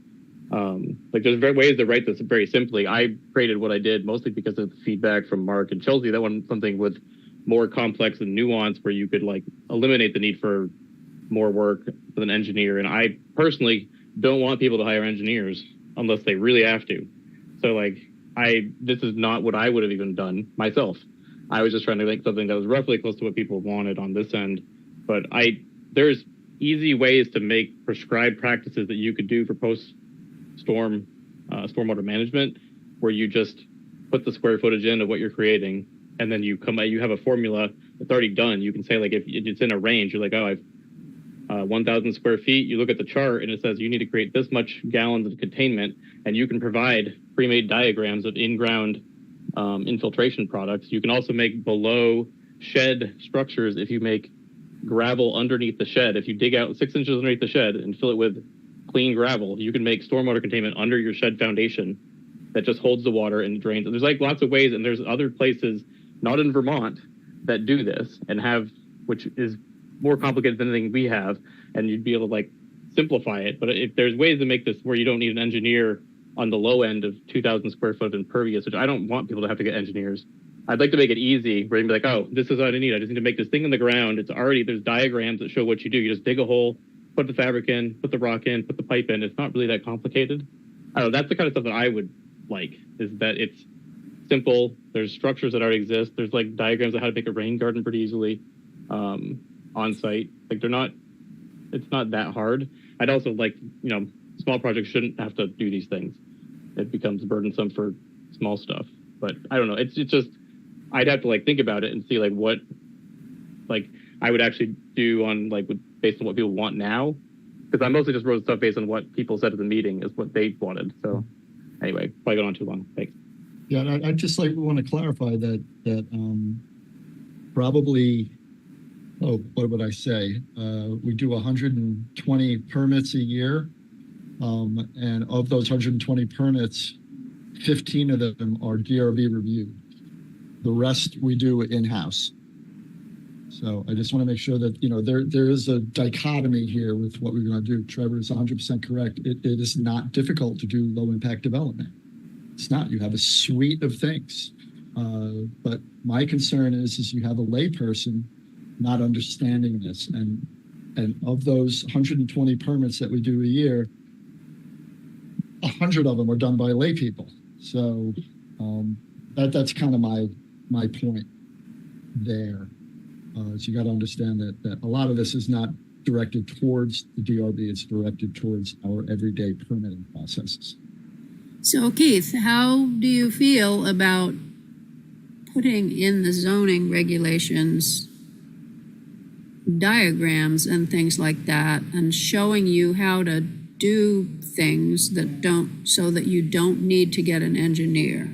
Well, that's that you direct them to the low impact handbook. You direct them to items that are online. We'll have things printed out for them. But then what's the regulation? What is the reason that they have to do this? Because you have promulgated that at the permitting phase, you need to account for first flush through LID. None of this one inch you got to just design something to. Trevor and I can do that, but the person who's never done it before, they'll be clueless. So again, I'm as you know, I say this every meeting. I'm a KISS principle person. You got to keep it simple. That's really all it is here. So what is your recommendation for the regulation to be? In the permitting section, all I'm looking for is the ability to require erosion and sedimentation control plans and low impact development. Well, but if you say, okay, that's just at the permitting phase. Just low impact development, how, are you and Dante going to be able to, if somebody says, okay, I want to put this rain garden in that I found a picture of, you're going to be okay with that? I mean, it's not specific enough. Yes. Is it too specific? Is it not specific enough? No, I think that would work. I mean, it is, and that leads to how much training does the zoning administrator need to have? Absolutely, the zoning administrator needs to understand these principles, these best management practices. I'm not going to be around much longer, so we got somebody there right now who definitely can pick up on this, no problem. But it's so yeah, that's really the long and short of it. Me. So if we say in the regulations of the zoning permit, as we have suggested, that you display or explain your strategy for meeting the goals of section 6.17, Mm-hmm. Is that specific enough? Or is it? I think so. For what I'm trying to accomplish here. Right. Well, I mean, presumably what you're trying to accomplish is to have not the negative effects of stormwater running onto other people's property. So it does mean that there's a certain amount of leeway that you can have. Absolutely. if you just say you have to, not have runoff running onto other people's property. So, and you're going to have to look at the plans and see if you think that works. And then at the CO, you're going to have to see if it works. Well, you might not be able to see if it works because it might not rain. Right. But you could surmise it. I mean, you certainly can surmise it. There's no under this. We totally understand that we're going to have to take these folks by the hand. We know that. We do that now with erosion and sedimentation. Mm-hmm. Yeah. And again, 90% of the erosion sedimentation that we ask for is silt fence. Mm-hmm. And that's working, you think? I mean, that's enough to be adequate for the moment. Yes. Mm-hmm. Trevor. I could actually share my actual opinions on these things at some point, but I actually haven't done this yet. But for like the construction phase, I think basically the kind of way you have it is it's everything sort of has to follow the Low Rose handbook. I think in general makes sense, but you don't have to show it on the plan if the project's small. This is my opinion. If it's medium-sized project, you might have to show where you're going to maybe put your silt fence on, like some basic features of the land, where you're going to control things, where the slopes aren't super steep. And then if it's steep, but I think also if it's steep but also has a certain amount of disturbance, that should trigger an engineer. I don't think just automatically 15% should trigger an engineer. Like if you're just going through like 4 square feet of steep area and the rest of it's flat, like I feel like there should be some sort of minimum through the steep area before you actually have to hire an engineer to do the whole thing. And then maybe I think roughly what you have now, the 20,000 square feet for an engineer as the just disturbance.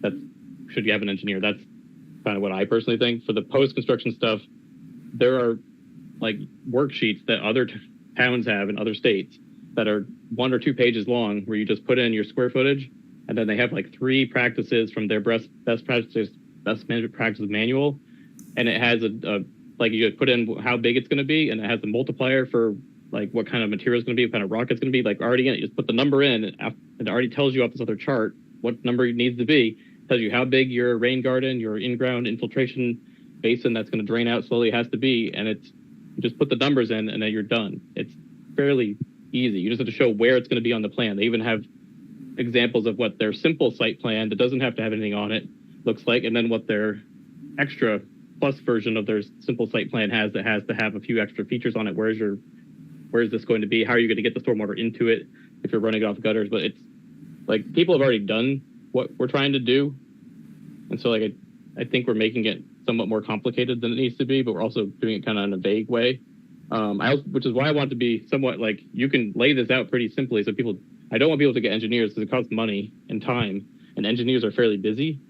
And I don't really want people to have to get delayed to hire an engineer if they can like just be like, 1,000 square feet, I have to create this much storage, that storage into this system, this many square feet. Here's the diagram, what it looks like. I can just hand it to the excavator.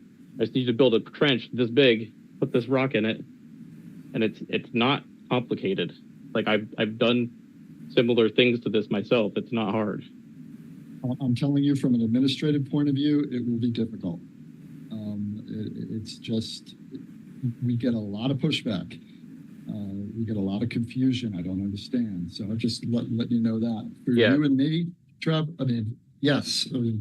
Yes. Yeah. I mean, the states that I've looked at, like none in Vermont, they're like, come to our office, we'll help you fill the sheet out. Like it says in, like they have, like, we know we'll have to walk you through this. Come and we'll show you how to pull the GIS thing from the state's database to pull up these things that we want you to have on the map. Which, I mean, maybe, I don't know. It just, I would like the zoning office to be as helpful as possible. Also, I realize it's extra time. And so like, I also want to make it as easy as possible for the zoning office to help people, so they don't have to do a bunch of things. Things are pre-done. Like they just know, do these work for your site? Is this how big it is? Will this work? And then, move on, do it. I mean, the other option is if they don't like it and they feel it's too complicated, we have this table, we have this calculation of volume capacity that has to be achieved. And if they don't like it or they find it too confusing, they can always go right to an engineer and have a designed policy, So we're just trying to help them out by doing that. But if there's pushback and confusion and they don't like it, fine, get it formally designed by an engineer and problem solved. So I don't know, Keith, I'm sort of getting, I'm confused by I mean, well, part of it you're saying, okay, we can do this and give them guidance. And honestly, I think, that's where you are. You give them that guidance and you tell them this is what it is. And if they don't like it, they can always go to a professional, pay the extra money and have it done. Maybe they can come up with something different. But if we take something conservative, like whatever, the document Trevor's referring to, and if not incorporate it, at least have it as an appendix, or I don't know if there's a state document that we can reference, but even internally we can just have a water containment table that, as Trevor described, and you just you do the math. As much roof area is being created, 1 inch storm, it's going to create, or first flush, I don't know the terms, you're going to have to contain 500 gallons of water. Your stormwater system has to do that. Build it. Here's how you build it. This is how you build something for 500 gallons. You build up a 500 gallon, 1,000 gallon swale and fill it with rock. And you don't like that, well then, take it to a professional. But it does give them, I think, I like the idea of trying to enable unengineered systems from people who know what they're doing and are comfortable with doing it. And I mean, honestly, when you go to build it, I mean, isn't that part of the COA? You're going to look at the swale filled with rock and say, okay, well, it's 10 by 20 and 10 feet deep. It should have this much capacity. You're good to go. I mean, am I oversimplifying in that, Keith? I just think it's administratively difficult. No, I don't think you. I mean, I cut my teeth on Lake George. Certainly not for you. Yeah. So I mean, I just think there are pitfalls with this. When you start putting numbers on things, you need to have this square footage. You need to have this containment. People are going to glaze over. I'm just telling you. You got to make it as simple as possible. I understand that you can make a form that looks good, but I guarantee you, we're going to be spending so much time working on these people's projects. That's what I want to avoid. Yeah. Well, I mean, we can have those forms, steal them from Essex or somebody, whatever, with those self-contained numbers, the documents Trevor's referring to, have them available as an appendix to this and say, listen, if this is what you want to do, here's the document, which is also a controlled document by the town that we, manage as an appendix. And maybe it'll get outdated and we'll have to update it someday, but those will be our regs for the time being, and try to make it as cut and dry as possible and simplified as possible. And if the person doing the development eyes start to glaze over and doesn't understand and can't manage that, well, he should have a contractor come in who understands it, or hire an engineer. Trevor, do you have any, if you could at some point get some of those documents or one of those documents or something that we could look at, that would be great. Is that possible?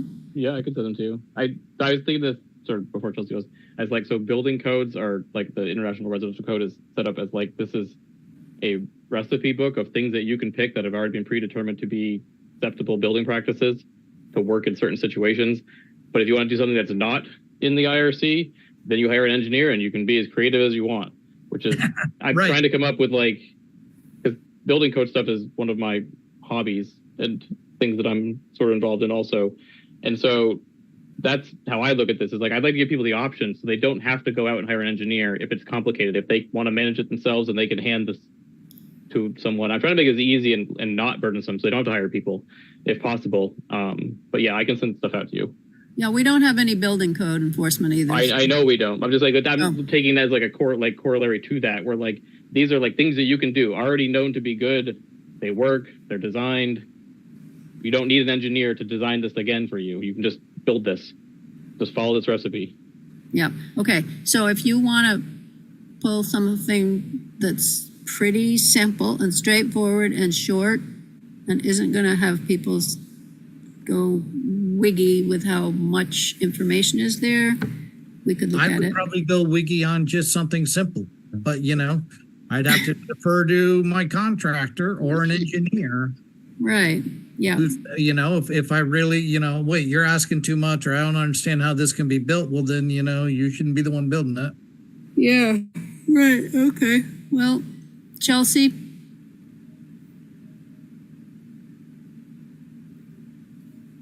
Sorry, yeah. So I'm just trying to wrap my head around some of this stuff from Keith's perspective and like administratively. So just 1 sec. If, for example, we have in our regulations, you have to follow the low risk handbook, right, Keith? Like that's what I guess you guys are requiring right now. When you say that things that have like, and I might correct me if I've misinterpreted, things that are like you specifically have to do this versus like a blanket statement of follow the low risk handbook. Are you saying that like specific requirements, even if they happen to come from the low risk handbook, that those are more administratively difficult to administer than just telling someone like choose your own path? No, I think my concern is when you start introducing sizing requirements to a plan, it's going to be very difficult to administer. To administer low impact development for first flush is not difficult. That's an easy concept. So for me, it's like when you start putting in the formulas, that's an issue. Oh, okay. That's where I'm coming from with that, Chelsea. Yeah, I'm just trying to sort of like wrap my head around all this because like obviously if proposing changes, then I need to sort of understand where everybody's coming from. Right. Now, so like you don't think that it would be a problem to have, like I said, for example, because I think Virginia brought this up at the last meeting, looking at the low risk handbook and saying like, are we really expecting people to look through this handbook and like MacGyver up a solution? Right. Because like I said, I am intimately acquainted with this handbook. I might have most of it memorized, but that's not the average person. So like in my mind, having actual shall requirements pulled from the handbook makes it easier. Then they're not having to go into the handbook. There's a lot of stuff in the handbook that's like in there, but it definitely like applies to larger development or certain specific situations. But the basic stuff, like you have to have one of these like erosion prevention practices. Pick your poison. You can choose silt fence, straw wattles, or, one other thing. Does that make it easier, clearer for applicants? I think it would make it certainly would be a lot clearer than what's going on right now, which is just us required to give them the handbook and no guidance. I don't have a problem having for number one, we need definitions, but we also need to have illustrations of some of these practices in the zoning regulations. I have no problem with that whatsoever. But I mean, it's to me, it's kind of redundant to do that because you're already offering them the handbook, if that makes sense. I don't think it's a bad idea. Redundancy, it can be educational for sure. But no, I mean, if they're going to use a straw wattle on a 15% slope, I probably wouldn't approve the permit. I mean, if you're going to put silt fence on a 20% slope, well, you're going to have wire. It's got to be wired. or be a double silt fence or something along those lines. So, I mean, they still have to get through the permitting process. You can't just have this willy-nilly plan or janky plan. It's got to make sense. And that's kind of where we come in to make sure that it makes sense, especially with the lay people. Is that defined in that book you're referencing? Those types of slopes and types of fencing requirements? Well, maybe not specifically in that one. If Chelsea, I imagine you sleep with that. I don't know. I hope you don't, Chelsea. I really do. Yeah, I mean, those are standard practices, wired silt fences. Because if we had a book like that we could reference, and maybe you can help them out with it. Maybe you don't have to help them out with it, but say you have to present something that that meets the standards defined in this book.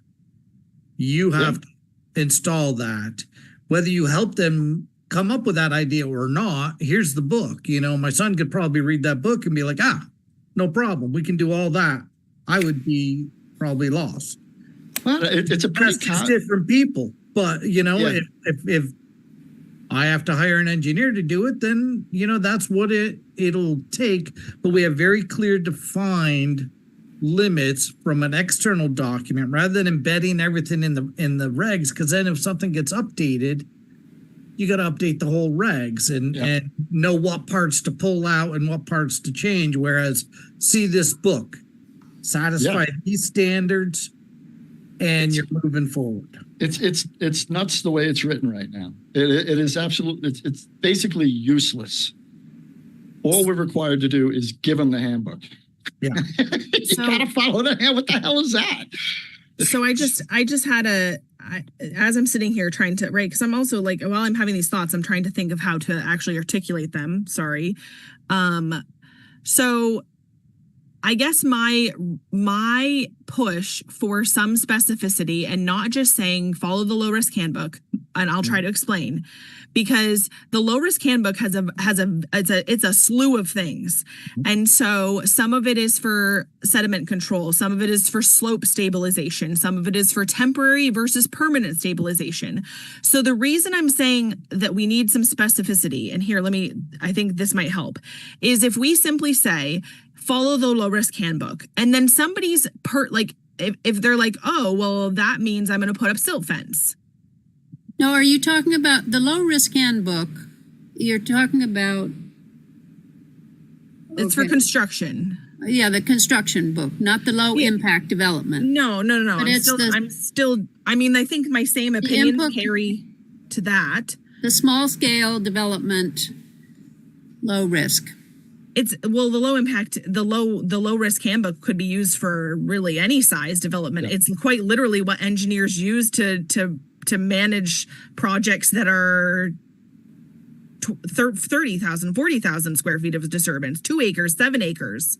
Yeah, but it's written for people who aren't going to get a state permit, because the state permit... the low risk handbook is used by the state permitting program. Yeah, well, it's fine, but it's if they say, look at the low risk handbook, it lays it out pretty well what you have to do.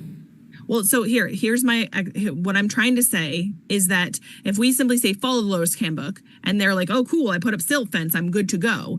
But then let's say a neighboring landowner, because we promulgate in our zoning that you have to follow the low risk handbook, people are thinking, oh, great, they're going to follow that whole dang handbook to a T. But then that doesn't happen. That's going to create problems for the town. So at what point will the zoning office consider the low risk handbook met, right? And so then that's why I was saying maybe we have certain things like you have to do XYZ, or choose a practice from the low risk handbook, with the help of the zoning office, to address A, sediment control, B, temporarily slope stabilization, C, permanent slope stabilization. So that's what I'm saying. If we don't have something to say, here's when you have actually met it, you have passed the bar, then nobody knows when that bar has been met. Does that make, and so that's why I'm just because Keith mentioned that right now we focus on silt fence, and silt fence is one piece of the puzzle but not the entire piece of the puzzle. And so like that's where I'm trying to like we're gonna create problems saying follow the voters handbook, but then not actually require people to follow the entire handbook. And then like it's gonna just be like disputes and problems. Right. Let me ask you this. That's a really good point. But then, so what if we just like, or I guess the question is to you, Keith. Would you, and then say Dante or any reasonably trained zoning administrator be able to look at the low risk handbook and then say, okay, for your situation, your approach is going to be sufficient? Yes. But So I think, but what Chelsea, and I don't want to speak for you, Chelsea, but you're talking about, you want specifics laid out, and you shall follow these specifics and show some examples of that. Is that what you're saying, Chelsea? I think it could be in a manner of specifics for practices, Keith, or just a manner of specifics for these are the things you shall treat or like deal with, right? Like maybe it's not like you shall use silt fence or straw wattles, but it could be you shall address sedimentation, sediment control. You shall address temporary slope stabilization. You shall address permanent slope stabilization. Like all these things of like, these are things you need to address. Then it becomes the applicant's thing to like, be like, cool, I'm going to address those in these ways. And then it becomes the zoning office's task to analyze that, to determine, yeah, cool. These are the things you shall address. Here's your things you're going to use to address those. And either yes or no, like that's good or not. Right. Yeah. Well, that's what we had in the original document of 6.17. Right. Runoff from construction site shall be prevented. Silt fencing, erosion control, berm, filter socks, etc. may be used. Is that what you had in mind? I mean, that was in the original 6.17 that we changed to a should as a guideline, but we could put it back as a shall. Well, yeah. So the original 6.17 was very much more along the lines of what I would have sort of, that's the direction I would have wanted to go. Shortly after that, all the shalls changed to shoulds, and then we to simplify it. And yes, some of them can be shoulds. I'm not saying like everything has to be a shall, but like, yeah, there can be a few that are, 4 or something that are shalls. You have to do this, you have to do that, And here's the book to do it. Figure it out. Come back to the zoning officer. And they'll say, yes, that's sufficient, or no, you're under, you can highball it, but you can't lowball it. Well, that's the issue we have now. I mean, that's to my point. But we officiate it and we say this is it, and ZA has the final say. And if you don't like it, go get it engineered. Or you won't get. You can always override with an engineer. Or the permit will be denied. You know, it's typically what we would do. We deny the permit.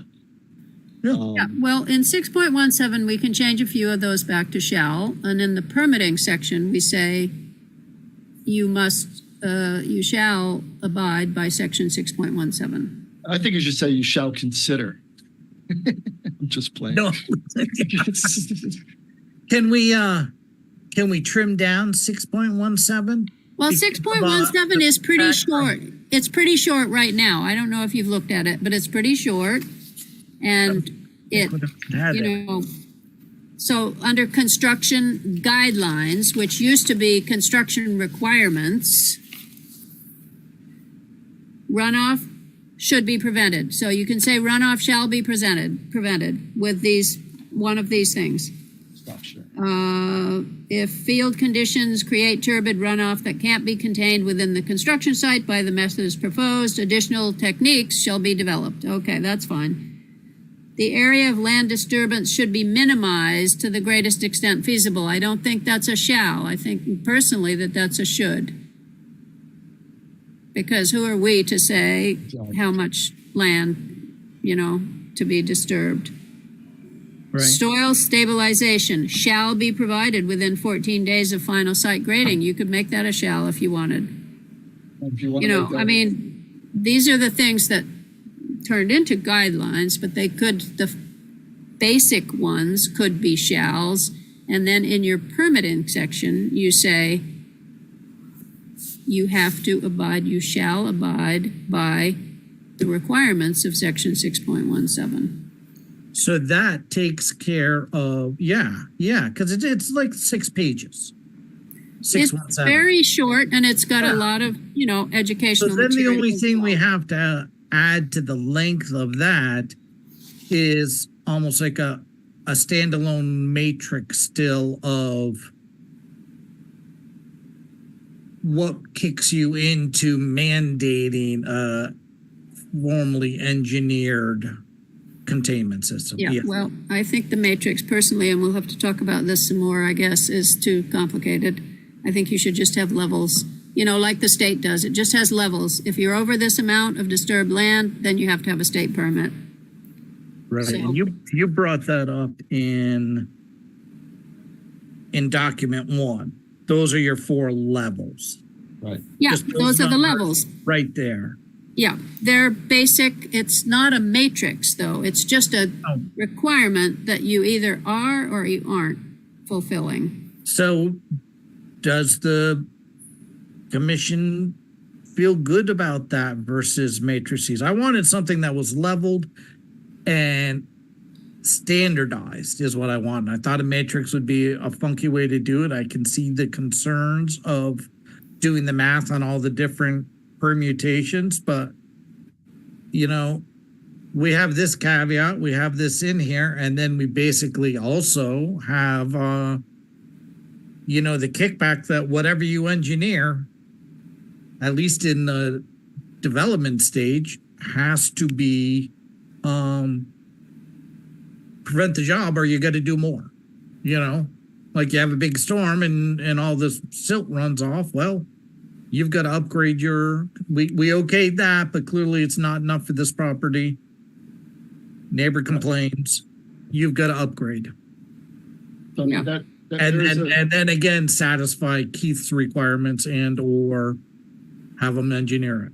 we're not even talking about compliance here. We don't have a compliance arm in my office, other than the zoning administrator has the ability to make sure something is complied. But that's Dante had over 60 miles on the road this past pay period. But Just driving around, checking out places. doing the stakeouts, which is not required, but it's an internal policy. Mhm. Got to make sure where you're putting this structure. We got to make sure it's there. COs and all that other stuff. That is a compliance arm. But after a storm, we don't go out. Well, we don't make sure everything. I mean, no, you don't. But if you got a complaint from a neighbor, Yeah, we do. We're bound to Yeah. do that. and then that would bring you out and say, okay, well, I know we said this was good enough, but clearly it isn't, or you've gone beyond the bounds of what you said you were going to do, and you've stockpiled soil higher than you really should have, and you got to eliminate that. I mean, even if we require engineered plans, they may not work either. True, very true, very true. No, and the DRB is not going to go. All they want is the signature of the engineer on there. They're not even going to look at what it says. Am I right, Keith? The DRB is not, if you get an engineered plan, you don't even care what it says, whether it's going to work or not. That's a good point. Maybe we Another don't. concern with the DRB is that they don't do site visits. I've never come across a DRB that doesn't have that as part of their policy. It says they may to do site visits on applications, to get the lay of the land, walk the land. I mean, I've never had a DRB that didn't do that. Yeah, and we don't know what the storms are going to be in the future. I mean, there are so many things that we are not going to be able to control. Mhm. So Then we tighten up these 4 levels. if that's, if it's not doing the job. But we start with Gotta these start four somewhere. levels.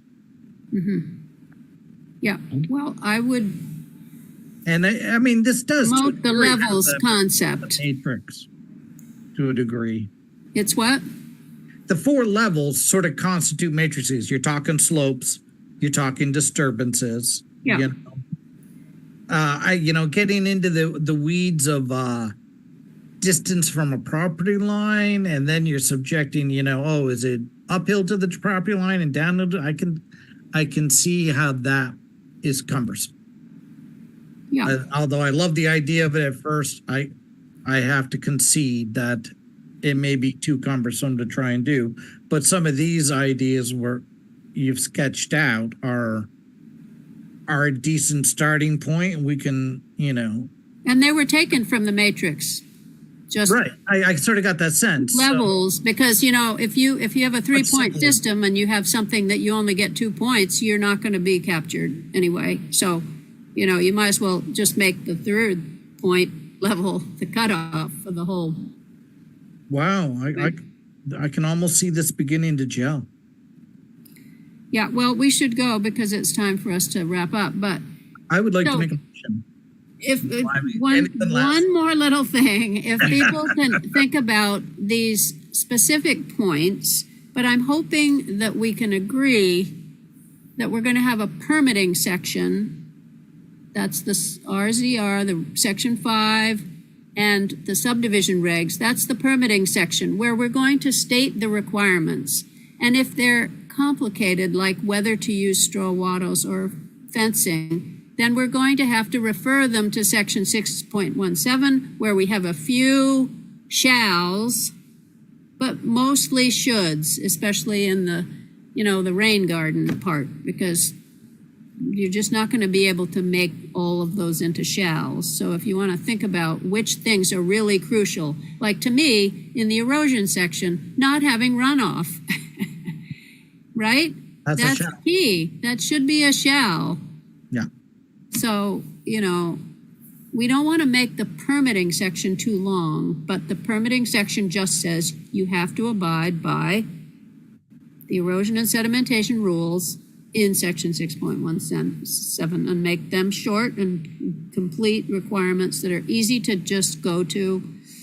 So anyway, I'm hoping that we can kind of agree on that as the framework, and we can work out the details at our next meeting, so we can. Yeah. We add some shalls. We bring in the book as a formal reference. We give zoning authority to take Zoning it. administrator. Yeah, they get take it or leave it authority. This is what they come to him. Keith says that's not good enough. They get upset. Get a professional. Yeah. They always have that out. And hopefully, when we hire new zoning administrators and planning and zoning department people, we will require that they know something about stormwater. Yes. Maybe that they've taken the test or whatever. Yeah. Keith, you're muted. You're muted, and you probably hope you're muted. Yeah, you're probably right. The first thing that a zoning administrator needs to have ability to do is write. Yeah. Period. You got to know how to write. You Right. have to know how to write, and you also have to know how to read your regulations, because clearly they're not always, the regulations we have are not read. So anyway, It's a tough one. Okay, Yeah. I'm fade. all right, Mark, you're on with Oh, your, I'd like to make a motion very to good. adjourn for the evening. Okay, any seconds on that? Second. Thank you, Chelsea.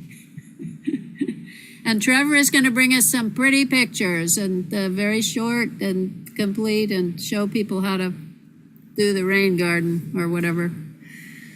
Yeah. Great. I'd love to see it. So there will be no disapproving that motion because we're all involved in it. So I think we can adjourn the meeting. All right. Thank you all. Have a good night, everyone. Yes, you too. We'll see you on the 15th. Sounds like a plan.